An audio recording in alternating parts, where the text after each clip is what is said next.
Yes, Priscilla, you can start it now, Priscilla. Okay. Good morning, everyone. So beforehand, I want to apologize because my speech is longer than a minute. It's because this is something that I've always wanted to talk about, and it doesn't. It's important. I feel like it's important, and it doesn't feel right if I don't deliver it not in its entirety. So today, I'm going to talk about external validation and why most of us crave external validation so much.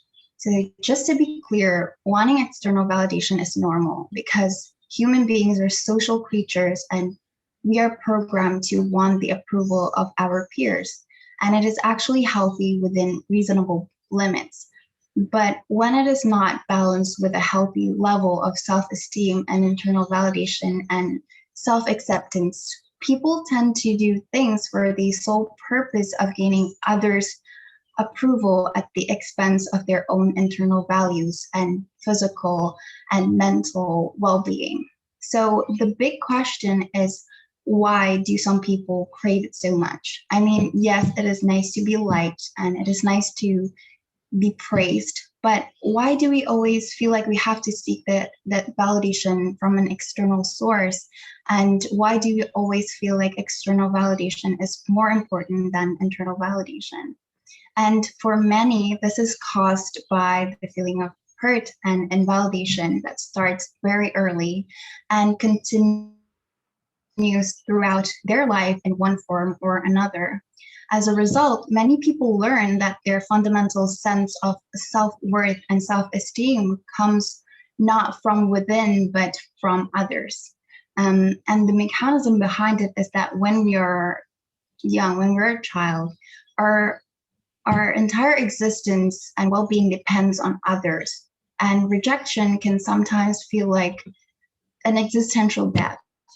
So if we are constantly hurt, or our feelings are constantly invalidated, or we are constantly rejected, even in the subtlest ways, we grow up into this wounded, selfless adult whose self-perceptions is blurry, meaning whether we realize it or not, whether it's intentional or not, we feel like our entire identity are defined by others. And this can lead to several problems, such as the constant need for other people's approval. And if someone disapproves them, then this might cause to a lot of painful and negative emotions, which can then lead to a dysfunctional behavior to manage all of it. So we spend the rest of our lives chasing acceptance and validation from everyone but ourselves. So as a coping mechanism, some people become people pleasers, while some others fall on the other side of the spectrum, which is a narcissistic, antisocial behavior. But whether it is people pleasing or narcissistic, antisocial behavior, or something in between, the underlying and often ignored question is why. And I think it's because deep down they're hurt and they feel empty. And both sets of behaviors can be referred to as low self esteem, although narcissism is often falsely perceived as high self esteem, when actually it's the opposite. But that's like a whole other topic. We're not going to talk about that. But that deep early fear of rejection and abandonment can haunt us forever. So, in many cases, the root cause of people's problematic and unwanted behavior is people are just trying to regulate their emotions by using methods that they're forced to learn when they had to adapt to stressful past environments. Thank you. Priscilla, the whole presentation was like, wow, right? Good. Such an excellent presentation, Priscilla, right? Outstanding it was, I would say.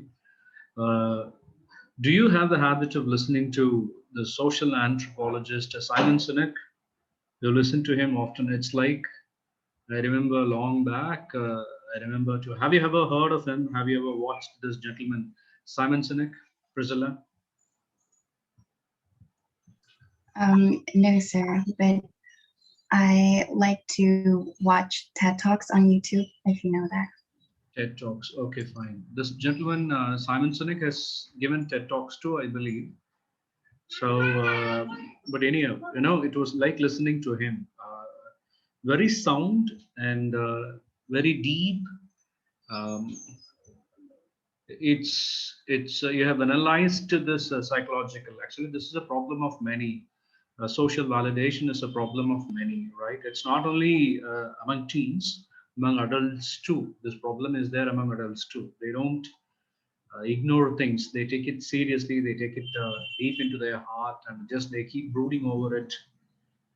Uh, Nicely presented. No, I'm very happy. Like I just feel happy that happy about giving this task to you, so that the best came out of you. Super, Priscilla. I'm feeling very happy about it. That's good. Very good. Okay, only 2 more minutes. We can go for two more presentation. I hope. Um, Sandrina, can you? Is Sandrina here? Sandrina, it's you, Sandrina.